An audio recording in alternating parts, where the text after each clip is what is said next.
Shalom. Kami dari 19 Biologi, saya Ismanto. Saya Ertin. Saya Gilia. Saya Silvana. Saya Jen. Kami akan mempresentasikan tentang penafsiran Alkitab. Selamat menyaksikan. Sebelum kita tahu lebih dalam apa yang dimaksud dengan penafsiran Alkitab, kita harus tahu asal kata dari penafsir itu sendiri. Dalam bahasa Ibrani, patar yang artinya menafsir. Dalam bahasa Yunani, hermeneutikos berasal dari kata hermeneuo, artinya menafsir. Menurut Albert Wolff, hermeneutika dapat disimpulkan sebagai ilmu yang mempelajari tentang teori-teori, prinsip-prinsip, dan metode penafsiran Alkitab. Hermeneutik dibagi menjadi dua, yaitu hermeneutik umum dan hermeneutik khusus. Yang pertama, hermeneutik umum yaitu prinsip menafsir yang digunakan secara umum untuk menafsir segala macam bentuk karya secara umum. Yang kedua, hermeneutik khusus, yaitu prinsip menafsir yang dikembangkan secara khusus sehubungan jenis karya sastra tertentu, seperti puisi, perumpamaan, cerita. Hermeneutik juga dibagi menjadi dua, yaitu berdasarkan penguraiannya, yaitu eksegesis dan eksposisi. Eksegesis adalah penerapan prinsip-prinsip terhadap teks dalam Alkitab, dan eksposisi adalah penguraian hasil eksegesis yang telah dilakukan, seperti khotbah. Sekarang kita masuk kepada Alkitab dan penafsiran. Penafsiran Alkitab termasuk dalam kategori penafsiran khusus yang merupakan kegiatan membaca dan mengartikan Alkitab yang merupakan wahyu dari Allah sendiri. Kemudian, kegiatan ini berbeda dari kegiatan lainnya yang sekedar membaca atau mendapat surat dari teman, karena kegiatan ini merupakan menafsirkan atau mendalami makna dari dalam teks Alkitab. Apa sih pentingnya menafsirkan Alkitab? Menurut Buffett 2001, setiap orang Kristen harus mempelajari Alkitab karena Alkitab adalah firman Allah yang diinspirasikan oleh Allah sendiri. Kemudian yang kedua, firman-Nya ini berisi tentang segala pengetahuan tentang Allah dan hubungannya dengan semua karya dan ciptaannya.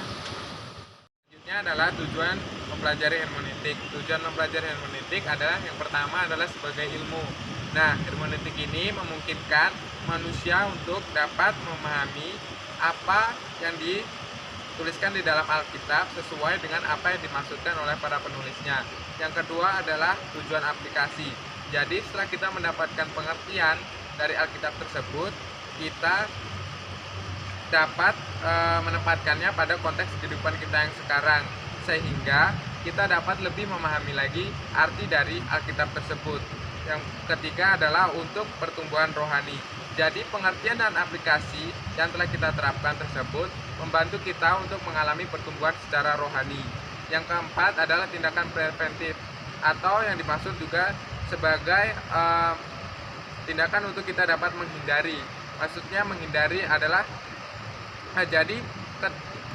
setelah kita mengalami pertumbuhan iman, kita dapat terhindar dari ajaran-ajaran sesat atau orang-orang yang ingin menafsirkan Alkitab secara salah dan tidak bertanggung jawab. Yang kelima adalah tujuan eksposisi.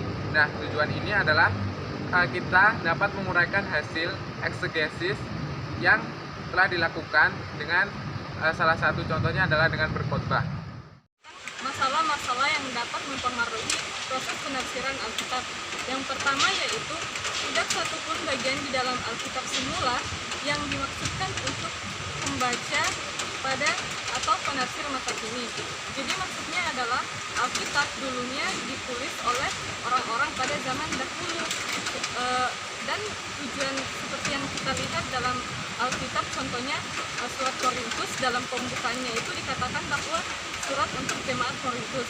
Nah, dengan demikian mungkin pembaca zaman sekarang akan pada saat membaca Alkitab itu mungkin akan merasa bahwa surat ini bukan ditulis untuk kita, karena zaman sekarang dan zaman dulu sudah berbeda jauh dan tidak lagi menggunakan istilah jemaat Korintus tersebut. Selanjutnya yaitu tidak satupun bagian dalam Alkitab aslinya disusun di dalam bahasa modern. Seperti yang kita ketahui bahwa Alkitab mula-mula hanya ditulis dalam dua bahasa, yaitu bahasa Yunani dan bahasa Ibrani. Namun sekarang sudah diterjemahkan dalam banyak bahasa. Nah, dengan demikian pemahaman manusia dengan Alkitab zaman dulu dan zaman sekarang itu mungkin akan sedikit berbeda, karena dalam menerjemahkan pun terkadang kita sulit untuk menemukan bahasa yang cocok untuk mendapatkan bahasa terjemahan yang cocok agar artinya dapat tersampaikan sesuai dengan arti yang sebenarnya, dengan bahasa yang sebenarnya. Selanjutnya, poin ketiga yaitu pembaca Alkitab masa kini dan pembaca mula-mula dari zaman Alkitab dipisahkan oleh kesenjangan budaya yang amat besar. Nah, di sini sebenarnya terlihat jelas bahwa manusia pada zaman mula-mulanya itu mereka masih memiliki budaya yang sangat kental, budaya Yunani Kuno yang sangat kental, budaya-budaya Ibrani yang sangat kental dibandingkan dengan pembaca zaman sekarang yang budayanya itu sudah dipengaruhi oleh budaya-budaya modern, bahkan budaya-budaya modern dari luar, sehingga pola pikir mereka, cara mereka menerima sesuatu, cara mereka memikirkan apa yang mereka terima itu mungkin akan berbeda. Selanjutnya yaitu dalam Alkitab, khususnya Perjanjian Lama, jelas sekali terlihat adanya perkembangan tradisi-tradisi secara bertahap dan ikut serta dalam memberikan sumbangan-sumbangan kolektif mereka. Seperti yang kita ketahui bahwa ini hampir sama dengan poin sebelumnya, bahwa orang-orang zaman dulu itu masih menjunjung tinggi budaya-budaya mereka sangat kental dibandingkan dengan orang-orang zaman sekarang. Poin selanjutnya, poin kelima, yaitu seperti kebanyakan dokumen-dokumen kuno, naskah-naskah tertua, Perjanjian Lama dan Perjanjian Baru yang kita miliki adalah salinan-salinan yang dibuat jauh setelah dokumen-dokumen asli yang ditulis. Jadi dokumen-dokumen kuno pada zaman dahulu, naskah-naskah zaman kuno dulu yang telah melalui banyak zaman, itu terjemahannya pun juga sudah banyak dan terjemahkan ke dalam banyak bahasa, sehingga mungkin ada makna yang maknanya itu tidak sedalam makna dengan bahasa aslinya. Selanjutnya yaitu poin terakhir, Alkitab termasuk ke dalam kategori kitab suci, tidaklah perlu diberi komentar khusus. Jadi kita ketahui bahwa orang-orang zaman sekarang itu mungkin mereka manusia pada zaman sekarang itu akan memberikan komentar tentang apa yang mereka terima, padahal Alkitab sendiri itu bukanlah hal yang perlu untuk diberi komentar khusus. Selanjutnya kita akan membahas tentang sejarah penafsiran Alkitab. Selanjutnya yaitu sejarah penafsiran Alkitab. Nah, sejarah penafsiran Alkitab ini terbagi atas 3 periode besar. Yang pertama yaitu periode permulaan dan abad pertengahan. Periode ini dicirikan dengan pemikiran bahwa iman dan praktik hidup persekutuan secara langsung mendapat wibawa dari ajaran Alkitab. Jadi dalam periode ini manusia masih memiliki pemikiran bahwa iman dan praktik persekutuan secara langsung akan membuat kita semakin berwibawa. Jadi mereka pada zaman itu memiliki kepercayaan bahwa jika kita rajin melakukan persekutuan, rajin mengikuti persekutuan, itu akan membuat wibawa kita sebagai orang Kristen itu semakin meningkat. Nah, periode yang kedua yaitu periode reformasi dengan akarnya pada dunia keilmuan Yahudi. Yang kedua yaitu periode reformasi dengan akarnya pada dunia keilmuan Yahudi, akhir periode abad pertengahan dan Renaissance. Jadi pada periode ini yang kedua yaitu periode reformasi dengan akarnya pada dunia keilmuan Yahudi, akhir periode abad pertengahan dan Renaissance. Jadi periode ini ditandai dengan dicirikan oleh orang-orang yang mengakarkan atau mendasarkan pengetahuan mereka pada dunia keilmuan Yahudi pada akhir periode abad pertengahan dan Renaissance.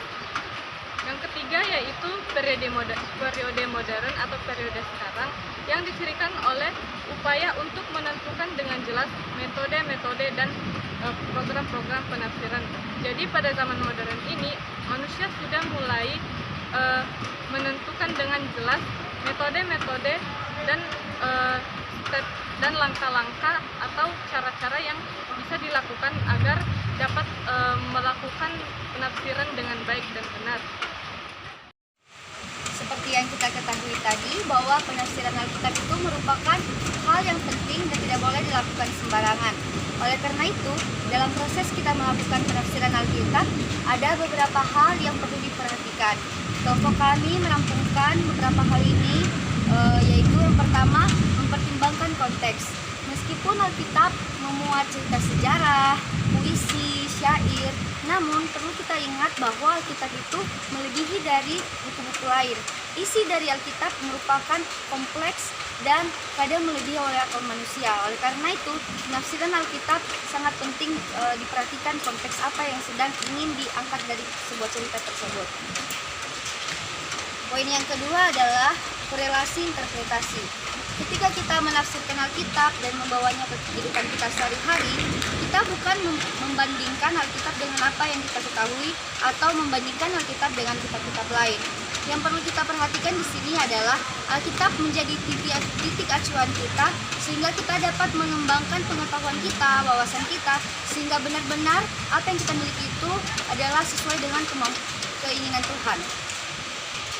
Yang ketiga adalah menemukan makna dari setiap kata dan frasa. Seperti yang kita ketahui, Alkitab terutama Amsal, Mazmur, itu adalah bukan makna dari setiap kata atau frasa dalam Alkitab. Seperti yang kita ketahui, beberapa kitab seperti Amsal, Mazmur, banyak menggunakan metafora-metafora karena kitab-kitab tersebut adalah kitab-kitab puisi, kitab-kitab syair.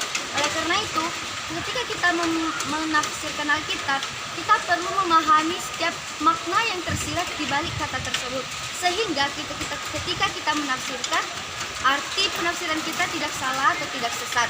Oleh karena itu, penafsiran Alkitab harus memperhatikan makna dari setiap kata atau relasi tematis. Ketika kita berusaha menafsirkan Alkitab, maka kita harus memperhatikan korelasi tematis.